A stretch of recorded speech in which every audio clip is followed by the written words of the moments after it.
Hello, good morning. I'm today here on January 11th, 2023 with Paul Taylor. I have been knowing Paul for several years. He has been collaborating with the BCS as a speaker. He is an experienced consultant. He has written several books. He also is a lecturer, and he does also work in several um, non he's doing some voluntary work, Yeah. right? Hi, Paul. Good afternoon. How you doing? Yeah, very well. Yourself? Long time no speak. Yes. Good. Good to see you. So I'm just going to do these informational interviews. I have two questions to better understand what it's like to be in your position and how Yeah.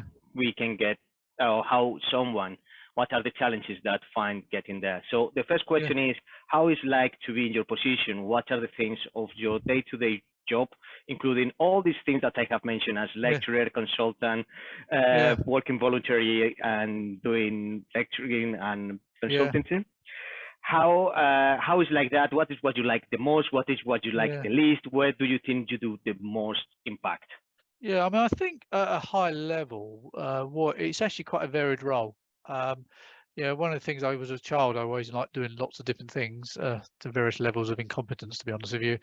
But when I decided to go freelance, which was about 2007, so at the time it was nearly 5.5 years, so 15.5 years ago. One of the big attractions to go freelance was the variety of different work you can do. And I purposely tried to pick up a number of different strings. Obviously, Antonio, we worked together many times doing presentations and stuff like that. I mean, I think we've done 3 or 4 together now, actually, I think, which is always very, very good. And also being freelance, it gives you a bit more freedom to do different things. You're not tied down to one client, or one employer. Yeah, so originally a lot of the work I did when I first started off was just basically change management, primarily in financial services, to be honest with you. And then over the last, say, probably 8 or 9 years, actually, to be honest with you, I've tried to sort of move to more portfolio career, although still very slanted towards financial, to the consultancy work. Yeah, so I picked up a number of directorships. I'm with the directorates, well, it was about 5 or 6 firms, although I'm down to 3 at the moment. One's around a company called Red Card, which is a gambling awareness project. So, tackling the issues with young people, primarily young people, Black, Asian, minority, excellent, and young people around gambling. So we do a lot of awareness around gambling addiction. I'm also a director of a sort of like a semi-startup called BrightThink, which is around developing innovative educational technology. So the ability to automatically mark assignments using machine learning and what have you, and using things like blockchain, et cetera, to record, exam results and certificates. Trying to make it move, because education is now moving away very much from a school-centric to a person-centric to a student-centric. Where in the old days you went to X university, you did everything at one university. Now it's turning around, so you can actually do a qualification, say at the BCS, as well as a qualification, say at Middlesex University, and a qualification at somewhere else. And the idea is you can loop them all together like a modular type thing to get your degrees and qualifications, which is very exciting. It's very good for me because I'm learning more about machine learning and blockchain than I think I'll ever learn in my whole life. And the other thing is also one of the things I found very interesting, because I did an MBA when I was many years ago, but when I was probably at your age actually, which is many, many years ago. I did an MBA at the Open University, and I've always been a big fan of the Open University, so I'm now lecturing for them. To answer your question, what do I like the most? I would probably say the variety. I enjoyed the variety, doing different things. Over the years, on my change management consultancy, I've worked across, I don't know, 35, 36 different firms, often doing a similar sort of projects, but, the different cultures of the firms, individuals and what have you. It's very, very, well, you just learn a lot, to be honest with you. You meet different people, and you become more aware of the politics and the dynamics of different firms, which is quite very good. The speaking is also very good as well, because one of the things I learned many years ago, there's a chap called Richard Feynman, who some of your listeners might know. He won the Nobel Prize back in the 60s for some physics thing. Mm-hmm. And he said, if you want to learn a subject, speak about it. So basically one of the things about, I've done speaking around governance, machine learning, artificial intelligence, research techniques, change management, freelancing. I'm trying to think the ones I did with you actually. Should have been. It forces you to really know your subject if you're going to stand up in front of 70 people and they want to learn from you. And likewise, the teachings are very good as well. What I've enjoyed on the teaching side is not so much the technical side of teaching, 'cause I teach technology management, is often working with the students, understanding how students work. And it's quite a fulfilling job, actually. You get a student, who struggled, he or she passes at the end, and you feel quite good about yourself. Yeah, I think also we mentioned about what functions are more critical, which parts are critical. I think probably the best thing is maintaining a good reputation. The old saying is a good reputation takes 1,000 years to gain and one bad email to lose type thing. So really, you need to keep a good reputation, which means obviously for your consultancy work, do the best job for your clients. Deliver, be honest with them. Speaking, make sure that if you do and writing and authoring, and make sure the quality of the stuff you send out is very, very good and relevant. And also with teaching is to be best to your students, and that's very, very key. Reputation is key. And the other areas that are quite critical is around ultimately keeping your skills up to date. As you all know, I've been around since the 80s, and the world technically is very, very different. Yeah, and you want to be in a position. Obviously, you have to keep networking, going to events, speaking with people, job events, to keep your name in the market. You also need to be constantly looking for new opportunities. Obviously, the consultancy work, people tend to come to me through other consultants as well. So obviously I do have to keep my name in the market, but that's not too bad. But if you're looking to do speaking opportunities or non-executive director things, you need to go out and look for them. And there's and you have to be quite persistent, because for every application I've done for a non-exec, for every 10 I've done, I've only ever got one sort of right position, and to understand on that. But you just got to be very persistent, keeping your skills up to date. I guess sort of moving on, what I find most rewarding along those lines is, I think on the change management, getting the project live, it's very, very fulfilling. You sort of create a legacy. You can actually say, I created that website. I can go and show my kids something I've done, what I'm doing every day. And if you've got a new project's gone live, and you can actually feel you've actually created some sort of value in there. I suppose it's a bit of vanity as well. Things like writing is very good. It's very rewarding, writing. I've always enjoyed writing. It's very nice when you get a book written and you publish it and you go out and promote it, and people provide feedback on it, even if it's not that polite. It's always nice to get some feedback in it as well. And I suppose it's a bit of vanity as well to see it on the bookshelves and think, I wrote this, I did that. Speaking is also very, very rewarding as well. I enjoy the speaking opportunities. I think one of the things that has been awkward is when in the pre-COVID side, the speakings, we would all go to a room at the BCS, wouldn't we, or the Chartered Management Institute, and it'd be more of a discussion, which was really, really good. I enjoyed that, and a few of those I really enjoyed. I think also the issues now, obviously, with COVID and webinars, even though COVID's slight at the time of speaking anyway, COVID was passing anyway. It's very, very you do a lot of lectures, like webinars over Zoom and Teams and stuff like that. You don't always get the to and froing on it, but that's just fine. Also, but the upside of that is that you can record it and people can watch it at their own speed. So one thing you lose, another thing you gain. And also, I should mention that probably the most rewarding thing around the teaching is when your students pass their exam. You feel you have your 17 students and they've all passed, they've all done the work. You think, I've done I've done what I was supposed to be doing, actually. And get the occasional nice feedback from students, always quite popular, as very nice as well. I think what I like, going back to the other point you mentioned, what I'd like the least, or what do I dislike about the job, I wouldn't say there's anything in particular, really. I think some people like being freelancers and some people don't. One of the books I actually wrote was about contracting, and the first point I mentioned, or the first main point I mentioned, was contracting is not for everyone, or freelance is not for everyone. Some people love it, some people hate it. I thought when I went freelancing, I thought that the gaps between work would be an issue. But On the whole, because you've got multiple things I'm doing, I never really have a massive gap. I might have days that I'm less busy or I haven't got any major consultancy work. But I think once you've got obviously a little bit of money behind you and you've built up a little nest egg type thing, you feel that you desperately haven't got to chase every single piece of work to the death. For you can go maybe a month or 2 months without work before you're into your emergency savings and stuff like that. The more the challenge you get peaks of work. For example, as I mentioned earlier, just before we went online, I've got a project that's due to go live in the next couple of weeks at the moment, and I've also got 31 assignments to mark at the same time. So obviously you can't control everything, so you end up working long hours, early mornings, weekends, just to get works done. But then you'll have activity that will drop. So the ability sometimes you're really busy, sometimes you're not that busy. But I don't think that is an issue. That's just more of a factor of doing the job. Every job has its upsides and downsides, or things you need to cope with. And I think being a freelancer is coping with gaps and peaks and troughs of work, but that's fine.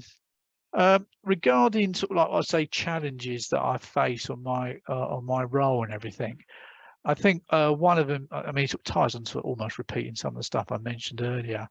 One of the challenges is really around networking, keeping your face in the frame, getting your name known, and also looking for work. In the ideal world, you want to be in a position where somebody comes to you for work, which is nice if you're in that position. But unfortunately, I'm not in that position, so I have to go out and say, do you need any help on this? I can help on this. Do you have this problem, etc., etc. Do you want me to come and speak to your students about this? I'm a non-exec on this. I've done this. Can I help your company? That sort of stuff. So you've got to be quite dogmatic, and sometimes you just got to be. If somebody says no or doesn't respond, don't take it personally. Just take it as way as it goes. I think the second major challenge, is really time management. You need good time management skills to spread. As I mentioned earlier, you've got your peaks and the troughs. Fortunately, most of my work I can probably estimate when I'm going to be busy, because I know when certain projects are going to go live. I know when certain assignments needs to be done. I know when I'm doing speaking engagements, so I can sort of pre-manage it. But you still have to sort of, because you're spread across different things with different masters, you have to sort of spread yourself. And the third one, I guess, one way is around sort of self-development, and I always look at self-development in three areas. One is sort of like technical skills, the second one is soft skills, and one is interpersonal or personal skills. So your technical skills, I guess, for example, most of my consultancy works in financial services, just understanding, are there new regulations coming in, there's new trading patterns, there's new technologies to support it, is keeping you way up to skip up on that. So that can obviously be done by reading articles, networking, speaking to people, attending training courses and stuff like that. The other areas, I think, especially my job, is the interpersonal skills, or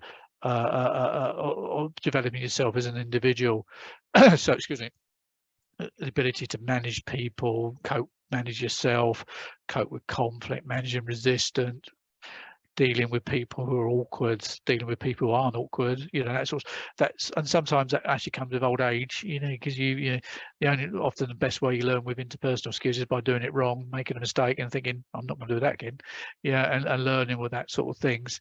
And also there's almost, I call them management soft skills, I think I called it earlier on, and that's the ability to organize project teams, planning, forecasting, organization, control, those sort of skills like that. And I've always actually said there's three real ways you can learn skills. One is I call traditional, which is training courses, it does, or attending like BCS lectures, other thing, that sort of stuff, much more to your traditional thing. You get there's 1,000,001 YouTubes on there, and there's all sorts of webinars and stuff out there. In fact, there's so many, it's actually hard to see the wood for the trees. That's the second one, I think, is always learning from others. Watch other people who are doing the skill, trying to ask them how they did it or how they didn't do it. And the third one is learning from doing. There's nothing like, if you're trying to deal with an awkward person, there's no way, the best way to deal with it is to deal with the awkward person yourself. And this comes, and regarding sort of like I call professional training and certification, many moons ago, I got an MBA back in the 90s, which I found at the time of my career was very good. because it gave me such a broader exposure to things like marketing and information management and strategic stuff, which I had picked up through my life, but at the time it was very good, because otherwise when I was quite younger you just tended to focus on one or two things by the nature of your job. I think also I subscribe to various sort of professional organisations. Obviously, I mentioned the BCS, that's how we know each other anyway. So I joined those organisations. There's obviously a wealth of knowledge banks online at the BCS along those things there. I'm also subscribed to the Institute of Directors. And so and you know, these area the Higher Education Authority for lecturing and stuff like that. So you've got these great suite of these professional bodies with data, people, networks, and self-development opportunities. They're very, very, very good as well. Yeah, but otherwise, overall, I would highly recommend being a freelancer. I've enjoyed it from when I started in 2007. I would say my biggest career regret is I didn't start it earlier. But I think the key point mentioned is also sort of freelancing type thing is not always suitable for everyone. So if you're going to go freelancing, don't jump at it, think about it. So. Fantastic. I think I don't have any follow-up questions. You reply everything that I said. I didn't need to remind you any of the questions. So thank you very much, Paul. That has been really, really helpful. Fine. No, always a pleasure. Thank you very much. So very quickly, going to just do for some of the topics, I'm going to try to do a quick summary. You were mentioning that some of the things that you appreciate the most was the variety of the different work. I can really see that. I mean, you don't have a monotonous work, same customer or same things. You have chances to experiment different people, different cultures, and also different projects. Like you're saying at the moment, learning from, you're doing blockchains and machine learning, which is a really great moment to be. They are. I mean, one of the books I wrote is on emerging technology, and blockchain and machine learning are the two of the emerging technologies. I think they're still very well. They're out there in the ether. You look at websites and techie magazines; they're everywhere, but they're still in their infancy on their use. I mean, it's a machine. I mean, I think machine learning, we're decades away from it being proper learning. At the moment it's just data analysis and themes analysis, and blockchain is I think the key thing with blockchain is convincing people that Bitcoin and blockchain are different. People use them, crypto, but blockchain is like a data storage mechanism. But I think it's I think it's the way to go. These new technologies. And you're completely. I completely agree with you. It's very early in both. I mean, there is way too far to go ahead. Good. The other things that you were mentioning, you have been mentioning about different areas, different things that you have been doing. Obviously, you have some of the rewards that you got for the success of your student when they pass, the success of your project, the success of all the impact that you can do with when you work on working with the voluntary work like the red card and help people with addiction, gambling addiction. Then I really like when you mentioned that freelancing is not for everybody. It works quite well for you, but you have and you posted some of the challenges that you may have to be prepared. I think the other point on freelance is I forgot to mention, actually, you mentioned it, remind me, is one of the advantages is living in London. Because there is so much work. I mean, you live in London yourself, but obviously by your accent, you're not originally from London. But you'll notice in London, there's a lot of work in London. It's a sheer volume of people and jobs and opportunities. I would imagine, which basically means there's always work to be done in London. I'm sure if you live maybe rural in different parts of the UK or other, you may struggle to get all that work because there's just not that capacity, just less people there. So. And you have to like it, right? There are people that don't like that. I love being in the middle of the city, the big smoke. But there are people that prefer just being quiet, and I can understand that. Different folks, different strokes, to use an English phrase. So.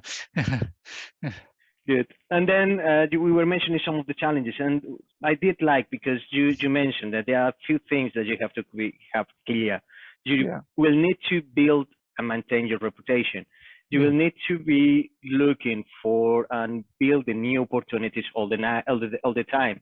Yeah. You will need to keep your skills up to date. And you were mentioning that it's not only technical skills, it's interpersonal skills, and Yeah. also soft skills like more Yeah. project management and things like that. Yeah. So I think that's really good summarize. Oh, that's I good. think I'm glad you enjoyed it. yeah. And lastly, this might not be for anyone. You may have other challenges like gap between different projects or Yeah. big there are times at work that you may Yeah. have a peak and it's going to take a lot of time. Yeah. And also, I did enjoy or I did appreciate that you mentioned a little bit of your history in terms of qualifications. So Yeah. you got through some of the professional bodies like the BCS, and also Yeah. you got yourself an MBA. The Yeah. MBA you were saying that in your early career was quite detrimental, right? Was quite Yeah, yeah, it helpful. was, because I took it when I was back in my 20s, and I finished it actually just before I was 30, actually.